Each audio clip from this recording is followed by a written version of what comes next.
I'm Rachel, 28, a landscape architect living in a quiet suburb of Pennsylvania. Every Sunday, my mother, Linda, hosts large family dinners that feel more like small-town events. The house fills with the scent of rosemary roast chicken, clinking glasses, and the hum of conversations that always seem to circle back to my older sister, Caroline, who is 30 and a pediatric surgeon. From the moment guests hang their coats on the rack by the door, Caroline becomes the evening's headline. Linda thrives on those dinners, weaving stories of Caroline's long hospital shifts and dramatic life-saving surgeries into every conversation. When Caroline announced her engagement at a family brunch, the room practically vibrated with applause. Cousins passed champagne glasses around, uncles whistled, and even neighbors who'd been invited on a whim crowded in to congratulate her. It's not that I'm invisible, but my mother's praise for me is carefully measured, often wrapped in backhanded remarks. At one dinner, I brought a homemade dessert, and Linda complimented Caroline's perfect soufflé technique while noting my cake looked very store-bought, even though I'd baked it from scratch. My career as a landscape architect is something she calls cute, as if designing entire public parks is a hobby rather than a demanding profession. Still, I keep building my path. When I was promoted to lead a citywide revitalization project, a massive botanical redevelopment that would transform neglected spaces into green havens, Linda barely reacted. At a dinner soon after, I tried to share details about my upcoming work with city planners, but she steered the talk back to the surgical equipment Caroline's hospital had just purchased. My father, Michael, notices these small cuts. He never makes a scene, but he'll quietly remind me, often while drying dishes after everyone leaves, that my designs will improve daily life for thousands of people.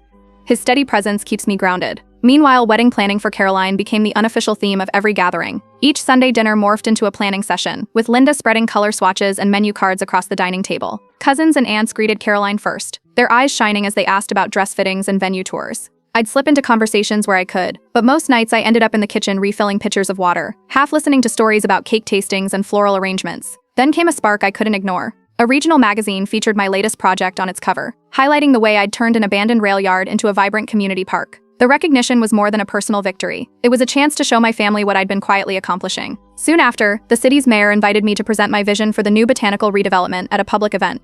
The timing was perfect. It landed on the same weekend as the big family reunion Linda had been planning for months. I realized it might be the first time the whole family could see what I do, not just hear a quick summary over dinner. I decided to mention the presentation casually, framing it as a small work event. When I told my parents, Linda barely looked up from her notes for the reunion menu and said something about how the family weekend was already full. I let it go, but quietly invited a few relatives and close friends who I knew might be interested. As the days passed, word spread on its own. Cousin Jenny shared my invitation in the family group chat, and soon aunts and uncles were calling me directly, curious about this small event. Some even adjusted their travel plans to fit both the reunion and my presentation. Linda noticed the sudden shift in everyone's excitement and made a few sharp comments about scheduling conflicts, but I stayed polite and offered no extra details. While she focused on finalizing her reunion agenda, I spent late nights perfecting my display boards, 3D models, and press kits. Michael quietly offered to help with setup without pressing for details, a silent vote of confidence that steadied me. The weekend arrived, and I walked into the City Hall auditorium to find nearly the entire extended family already seated. Linda looked genuinely startled when she saw the size of the crowd, which included city officials and local journalists setting up cameras. When the mayor introduced me as the lead designer for the project, giant screens lit up with before and after visuals of the redevelopment. Gasps and excited whispers moved through the room as the transformation unfolded on screen. Caroline clapped the loudest, her enthusiasm unmistakable. Local reporters lined up for interviews after the presentation, and my relatives watched with bright, proud faces. From the front row, Linda snapped photos and quietly told nearby guests about my work, her voice carrying a pride I hadn't heard before. During intermission, cousins and aunts gathered around me with questions about future projects. Caroline gave me a quick warm hug and joked about being jealous of the media attention. When the mayor presented me with a Civic Leadership Award, the room rose in a standing ovation. Afterward, Michael organized a celebratory dinner at a nearby restaurant. Family members who had barely acknowledged my career before now toasted to my achievements, swapping stories about how they'd seen the city transform through my designs. That night, as conversation flowed easily between Caroline's wedding plans and my botanical project, I noticed something different. For the first time, everyone talked about my work with the same excitement once reserved only for my sister. Linda listened intently, smiling as relatives asked when they could visit the new gardens. It wasn't about stealing anyone's spotlight. It was about finally sharing it, showing them, without a single speech or argument, what I had been building all along. I'm Rachel, 28, and after the night of my big presentation, the days that followed turned into a blur of planning and quiet anticipation. A few mornings later, while my parents were finishing breakfast, I casually mentioned that I had another public event coming up. I described it as a small work thing, something about a new city project that might be interesting if anyone was free. My mother barely looked up from her notes for the family reunion and waved her hand as if to clear the air, saying the reunion would be the real highlight of the weekend. My father gave a small nod, the kind that told me he heard more than he let on. I didn't push it. Instead, I started making my own list of who I wanted to see there. I called a handful of relatives and a few close friends, giving each of them a quiet invitation. I kept the details light, hinting that it would be special, but not explaining how large or important the project had become. The response was immediate: curious pauses, eager voices asking questions I didn't answer. I wanted them to come without expectations, to experience the reveal the same way the public would. Each evening after work, I set up in my apartment with my laptop and the 3D models of the botanical redevelopment. The dining table disappeared under poster boards and press folders. I built the display panels until my hands ached from cutting and taping, then adjusted the miniature trees in the models until they looked alive. I ran through my presentation slides until the timing felt natural, marking every beat of the speech with small notes. My father checked in midweek, stopping by with coffee and an easy smile. He glanced over the models, not asking a single question about what they represented, just offering to help with setup when the day came. That quiet support meant more than anything he could have said aloud. By Thursday evening, the first spark of outside excitement caught fire. Cousin Jenny sent me a screenshot of the invitation she'd shared in the family chat. She added a laughing emoji and a line about how she hoped I didn't mind. Within hours, my phone lit up with messages from aunts and uncles. Some wanted to know if they needed to dress formally. Others asked if it was kid-friendly. I answered each call with the same gentle reassurance: no need for special outfits, just come and enjoy. Their voices carried a mix of curiosity and anticipation, exactly what I'd hoped for. The next morning, my mother stopped by my apartment unannounced. She noticed the models spread across the table, her eyes narrowing for a moment. She asked if I realized how many people were adjusting their reunion travel plans, then mentioned the scheduling conflict in a tone that sounded more like a warning than a question. I thanked her for letting me know and went back to arranging my boards. Meanwhile, the professional stakes grew higher. The city's event coordinator confirmed that local television crews would attend. The regional magazine that had already featured my previous project scheduled a follow-up interview. I spent an afternoon at the City Hall auditorium, walking the length of the stage, testing the microphone, and checking the projection screens. Every step felt deliberate. The empty seats a quiet reminder of how many eyes would soon be watching. Caroline sent a lighthearted text that evening, a playful warning that I might end up stealing the weekend. She added that she'd be there if her hospital shifts allowed it. The message made me smile. Unlike our mother, Caroline seemed genuinely excited. By Friday, the buzz had escaped the family circle. Local gardening groups began sharing the event details online. A neighborhood civic club posted about it on their bulletin board. None of it came from me, but each notification added a new layer of energy. That night, we gathered for a pre-reunion dinner at my parents' house. The dining room looked the same as always: white candles, polished silverware, and a table loaded with roast chicken and rosemary potatoes. But the air felt different. Conversations broke into side whispers about schedules and arrival times for the presentation. My mother pressed for a final reunion agenda, pausing more than once when she noticed people exchanging glances or checking their phones. I kept my responses calm, confirming the date and time whenever someone asked, thanking them if they said they planned to attend.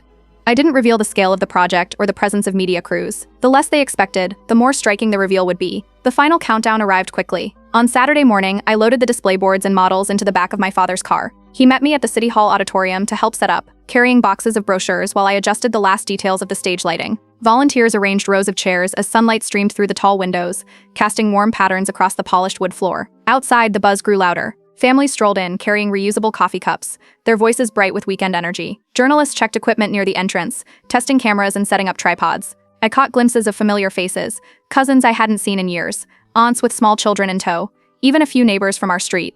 My mother arrived just before the doors opened, her expression unreadable as she took in the scale of the setup.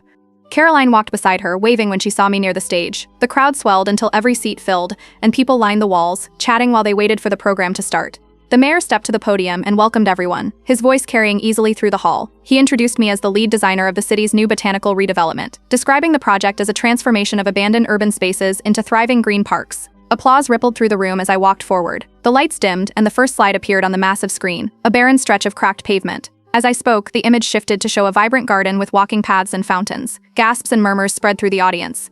Each before and after slide drew a new wave of reaction. Caroline clapped with a bright smile, her eyes shining. Reporters moved closer, cameras flashing as I described the design elements and sustainability plans. I caught sight of my mother in the front row, her phone lifted to take photos, a small proud smile breaking through her usual composure. When the presentation ended, the mayor thanked me and invited questions. Hands shot up around the room: relatives, city officials, curious residents eager to know when the first phase would open. The energy felt electric, every question building on the last. Afterward, reporters approached for quick interviews, their microphones and cameras surrounding me. Family members gathered close, their voices a happy tangle of praise and questions. My father's grin said more than words ever could. As the evening wrapped up, cousins and neighbors made plans to visit the gardens once construction began. Caroline squeezed my arm and whispered about how incredible it all looked. My mother stayed nearby, introducing me to guests as the visionary behind the city's new green spaces. When we finally stepped outside into the cool night air, I realized the weekend had only just begun.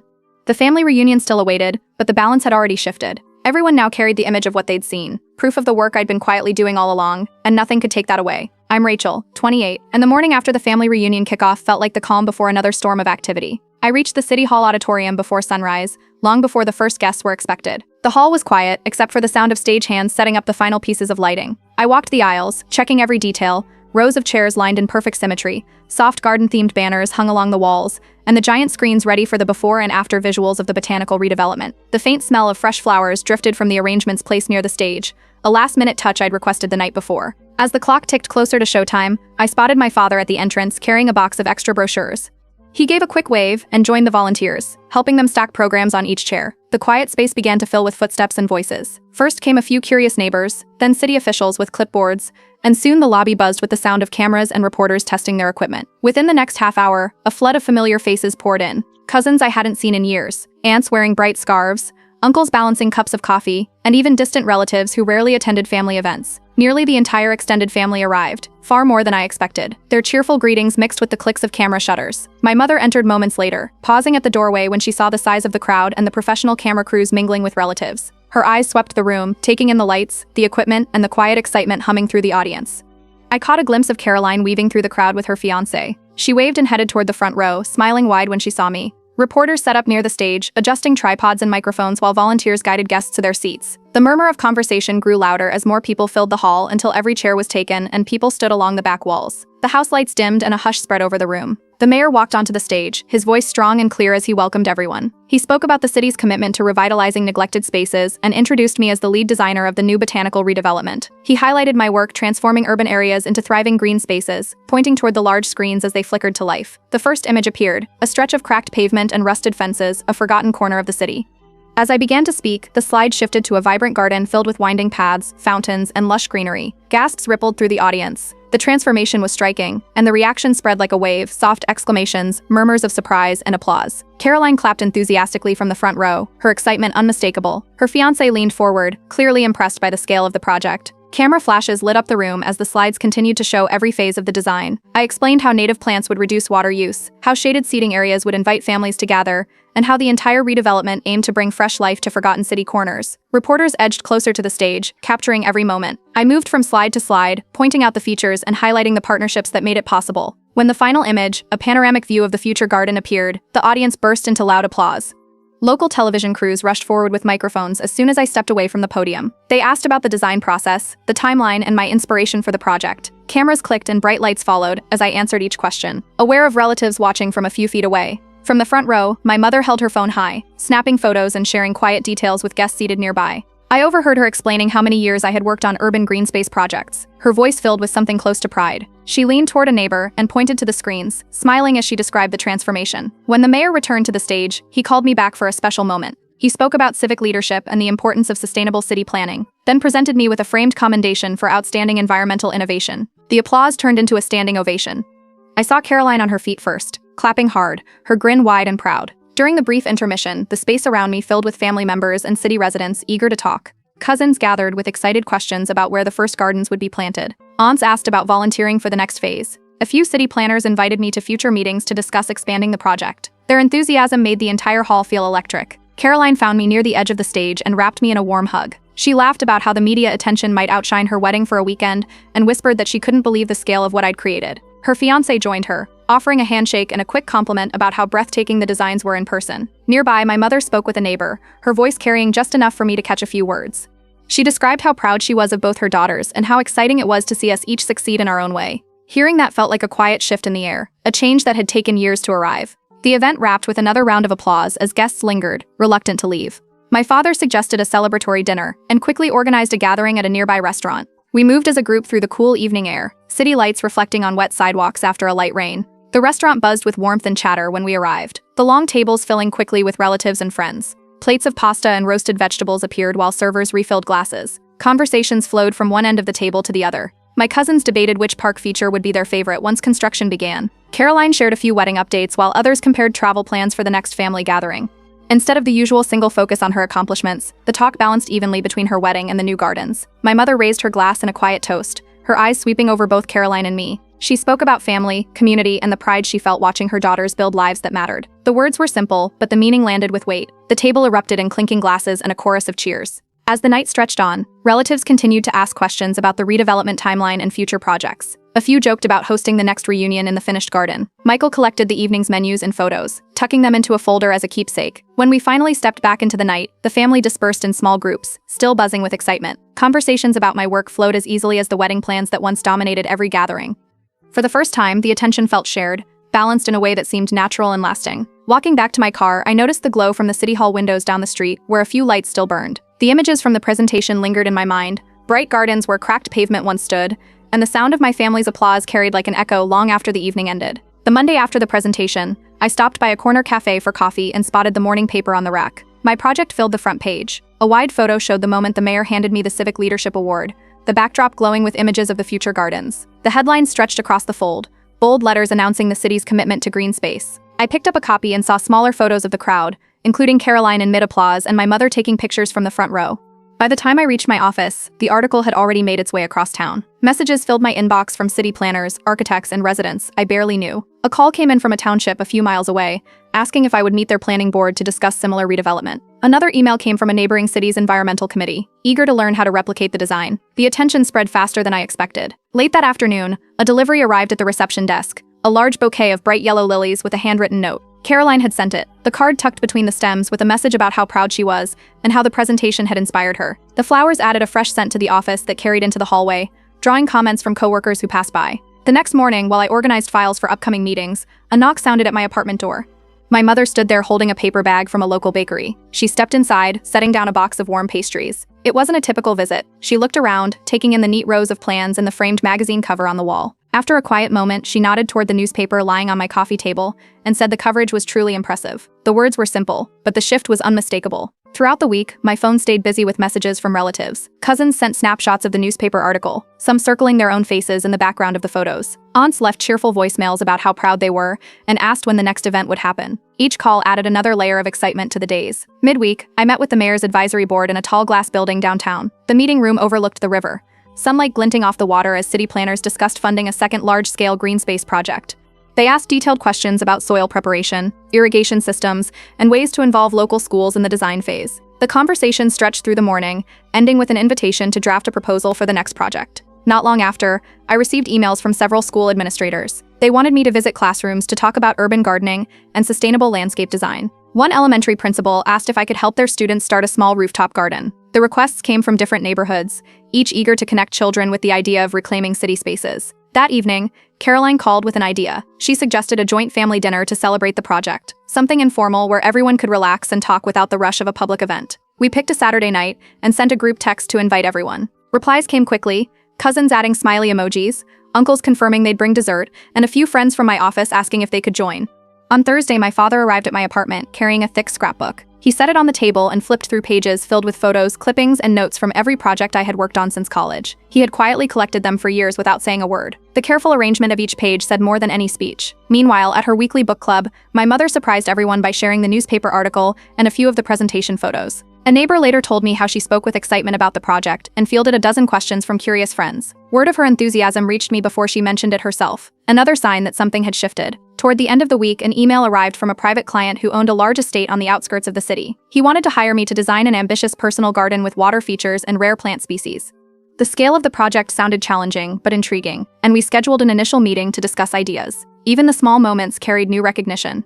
Neighbors in my building stopped me in the lobby to compliment the newspaper article. One elderly couple mentioned they had driven past the proposed garden site just to see the area before construction began. The attention felt both unexpected and energizing. Saturday evening arrived, clear and cool. Our family filled a long table at a lively neighborhood restaurant known for its wood-fired pizza. The warm smell of basil and roasted vegetables drifted through the air as plates arrived one after another. Conversations overlapped, Caroline's wedding updates mixed with questions about the next garden project, and laughter echoed across the table. My mother sat beside me, pointing out details in the newspaper photos to a curious aunt. She asked about the upcoming advisory board proposal and listened closely as I described possible designs for the next phase of city redevelopment. Caroline chimed in with ideas for incorporating native plants into her wedding decor, sparking a side conversation about flower sourcing and local growers. Across the table, cousins debated which part of the botanical redevelopment they wanted to visit first, once construction began. One uncle suggested bringing a grill to the opening ceremony. Another joked about reserving a family picnic spot in advance. The evening moved quickly, each story sparking another. When the plates were cleared and dessert arrived, my father pulled the scrapbook from his bag and passed it around the table. Everyone leaned in to see the photos and clippings, pointing out moments they remembered from past years. The restaurant's soft lighting reflected off the glossy pages, casting a warm glow over the group. By the end of the night, the conversation flowed easily around my work, as if it had always been a normal topic. It no longer felt like a rare accomplishment needing special introduction.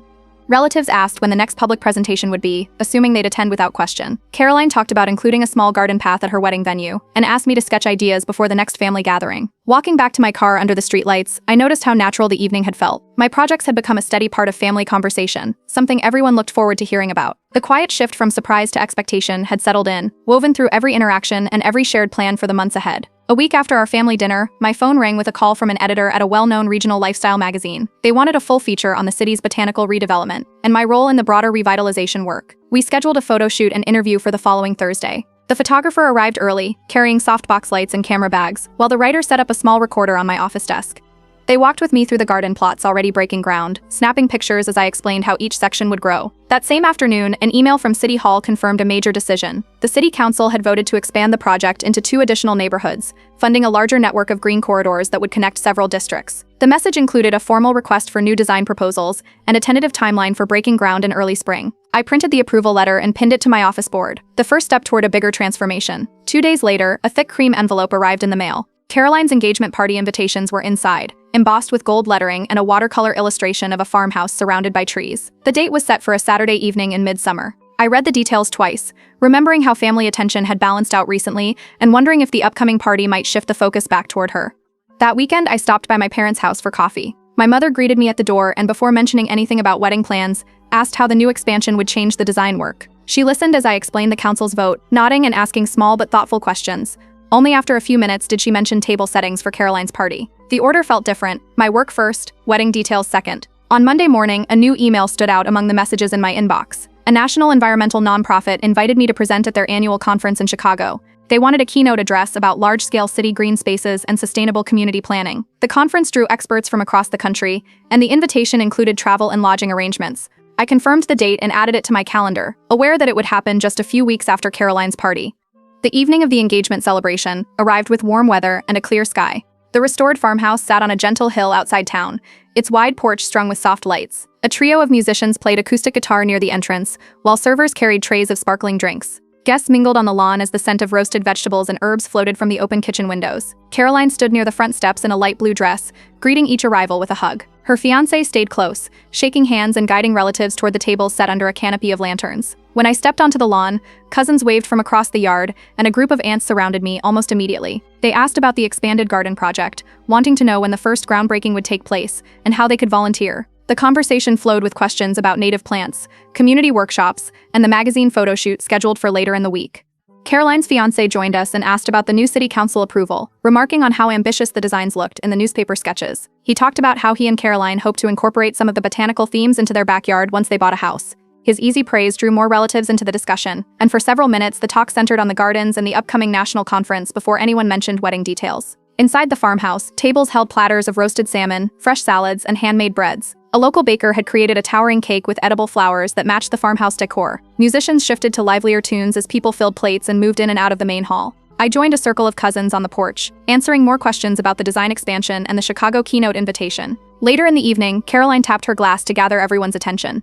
She thanked the guests and shared a short story about how she and her fiancé met, drawing warm laughter from the crowd. When the applause settled, she surprised me by adding a note of appreciation for my work on the city gardens, saying she hoped to borrow some of my ideas for the wedding day itself. Guests turned toward me with smiles, and another round of clapping followed, blending seamlessly into cheers for the couple. As the night stretched on, the balance between wedding celebration and conversation about the gardens felt natural. Groups shifted between dancing inside and chatting on the lawn. My mother moved easily among guests, introducing me to friends of Caroline's fiancé as the visionary behind the city's new gardens, a phrase she repeated often enough that it became a kind of refrain. When the music slowed near midnight, lanterns flickered gently in the breeze, and guests began to gather their things. Caroline's fiancé offered one more handshake and said he hoped to see the expanded gardens as soon as the first phase opened. My parents lingered near the porch steps, exchanging goodbyes with relatives while I helped Caroline pack leftover desserts into small boxes for guests to take home. Driving back through quiet roads lined with tall trees, I replayed the evening's easy flow of conversation. Wedding plans and city projects had shared the spotlight without competing. The farmhouse lights faded in the distance as the road opened toward the city, and the night settled into a calm hum of possibility. The weeks after Caroline's engagement party filled quickly with plans and invitations. I set aside long evenings to build a new presentation for the National Environmental Conference in Chicago. My office floor disappeared under rolled blueprints, digital renderings, and notes on irrigation methods. Slides came together showing each stage of the city's green space expansion, with maps that highlighted how neighborhoods would connect through new gardens. As the presentation took shape, messages arrived from community centers across the city. Several asked if I could lead weekend workshops on garden planning and environmental care. They wanted sessions on composting, native planting, and small-scale green roofs. I scheduled a series of Saturday events, each one set in a different neighborhood to involve as many residents as possible. One sunny morning, I drove to my parents' house for coffee and found my mother on her knees in the backyard, digging a neat row of small holes. Bags of soil and wooden planks leaned against the fence. She had decided to start a garden of her own, inspired by the city project. She asked me to help plan the layout and choose plants. My father joined us outside, carrying a hammer and joking that our yard had become a pilot project for the city gardens. He helped her build raised beds, leveling each corner while she measured spacing for herbs and flowers.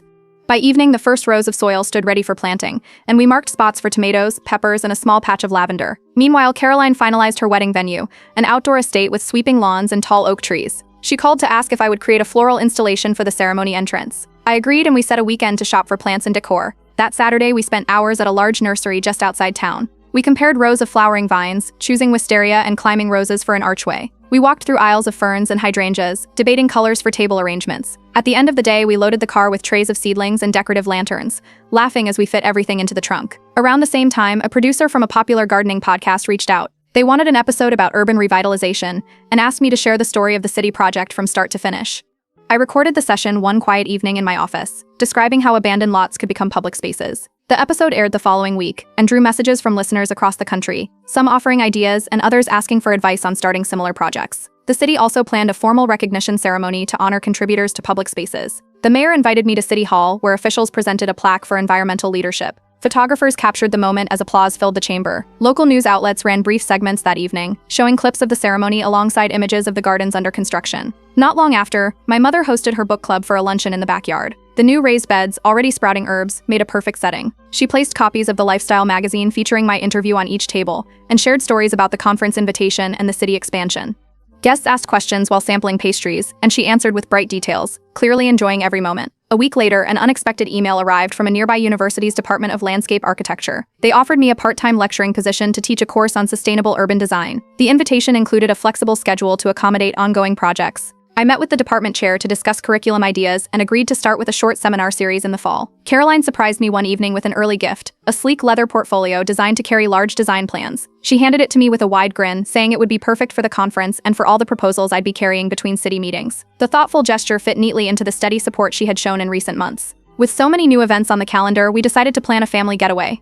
We chose a lakeside town a few hours away and booked a long weekend to celebrate both the progress of the gardens and Caroline's upcoming wedding. My father found a small rental cottage with a wraparound porch and a view of the water. The plan included quiet mornings by the lake and evening meals in the town's small restaurants. During calls to finalize the trip, my mother spoke with friends and neighbors, sharing balanced praise for both her daughters. She described Caroline's wedding plans with the same enthusiasm she used for the expanding gardens. Neighbors mentioned later how proud she sounded of us both, a balance that had slowly become part of every conversation. On a quiet Sunday evening before the getaway, I gathered with my parents and Caroline for dinner at their house. We ate outside near the new garden beds, now alive with young plants. My mother pointed out the first tiny sprouts of basil, while my father lit candles along the patio. I thanked them for their constant encouragement and for helping at every turn, from the first presentation to the ongoing projects. Caroline raised a glass, smiling as she spoke about how much she valued our weekends of plant shopping and late-night planning sessions. As the evening wound down, I packed the new portfolio with notes for the Chicago conference and double-checked travel plans for the family trip. The house glowed with soft light as we said goodnight, the scent of freshly turned soil drifting from the garden beds. The rhythm of work, family, and shared celebration felt steady now, a natural part of our days as new projects and wedding details moved forward side by side. I arrived in Chicago on a crisp morning with my portfolio tucked under one arm and a schedule packed from dawn to dusk. A driver from the conference met me at the airport and handed over a badge that listed me as a headline speaker.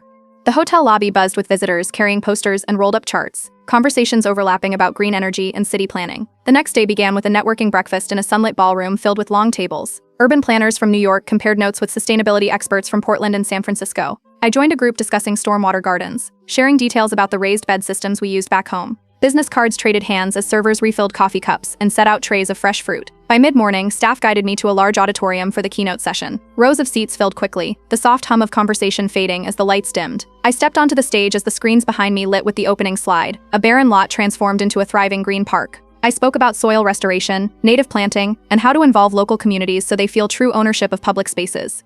The images shifted with each point, cracked pavement replaced by winding paths, gray walls hidden behind vertical gardens. When the final slide appeared, the room erupted in an extended standing ovation. The applause rolled across the hall like a wave, cameras flashing from several rows. Organizers lined the side aisle, smiling as attendees rose to their feet. Reporters gathered the moment I stepped down. Environmental journalists and podcasters formed a loose circle, microphones and recorders ready. Questions came rapid fire about funding models, plant selection for harsh climates, and plans for future projects. Photographers snapped pictures as I explained the process behind every design choice. Near the end of the interviews, a tall woman approached wearing a badge from a European design consortium. She introduced herself and explained that her organization was launching a major city garden initiative overseas. She invited me to submit a proposal for one of their flagship projects, handing me a card with her direct contact details and a handwritten note about the timeline for applications. Back home, my phone vibrated with messages even before I left the auditorium. My father, Michael, sent a photo of our living room filled with neighbors and relatives. He wrote that Linda had arranged a watch party to stream the keynote on a big screen. In the background of the picture, I could see my mother standing near the television, hands raised mid-gesture as she explained the design slides to guests. Later that evening, Caroline called, her voice full of laughter. She described how our mother had practically given her own presentation during the stream, explaining every project detail to anyone who would listen. Neighbors had gathered in clusters, asking questions while Linda proudly described each phase of the gardens. The conference closed with a dinner in a grand banquet hall decorated with cascading ivy and soft lights. Toward the end of the meal, the organizers surprised me by announcing the Emerging Environmental Innovator Award. They presented a crystal plaque etched with the conference logo while the audience stood and applauded again. Photos flashed as I stepped forward to accept the award, shaking hands with the director and thanking the team. When I returned home 2 days later, my family planned a quiet dinner at my parents' house. Relatives and a few close friends filled the kitchen with cheerful voices and the smell of fresh basil from my mother's new garden. Plates of roasted vegetables and lemon chicken lined the table while glasses clinked in small toasts. Conversations shifted easily between Caroline's wedding plans and the international project invitation, each topic drawing equal excitement. During dessert, I rolled out sketches for Caroline's final wedding design.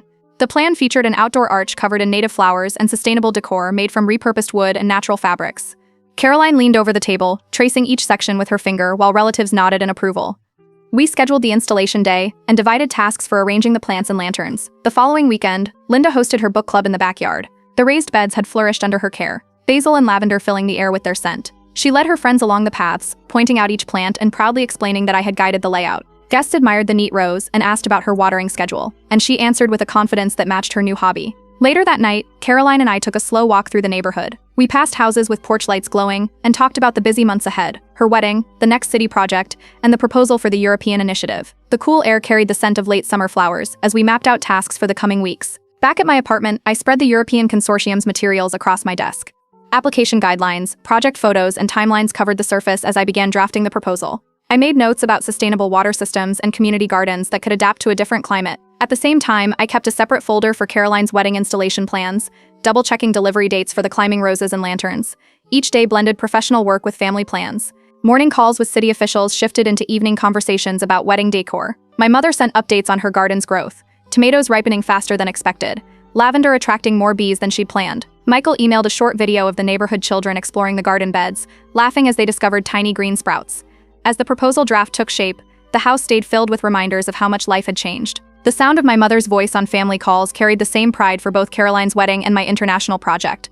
Friends and neighbors now asked about the gardens as naturally as they once asked about Caroline's hospital shifts. The balance felt steady when we gathered again for Sunday dinner. Conversation moved easily between topics: travel plans for the wedding, the next steps for the European proposal, and the fall schedule for my university lectures. My father raised a glass to the months ahead, listing each milestone: Caroline's ceremony, the next city garden opening, and the possibility of work overseas. The evening ended with laughter and the warm smell of herbs drifting from the backyard. As I packed my notes for the proposal and the wedding designs, I watched my mother adjust the lanterns along the garden path, her smile bright in the fading light. The quiet moment held everything that had grown around us: projects, celebrations, and a family that now celebrated every success with the same full-hearted pride.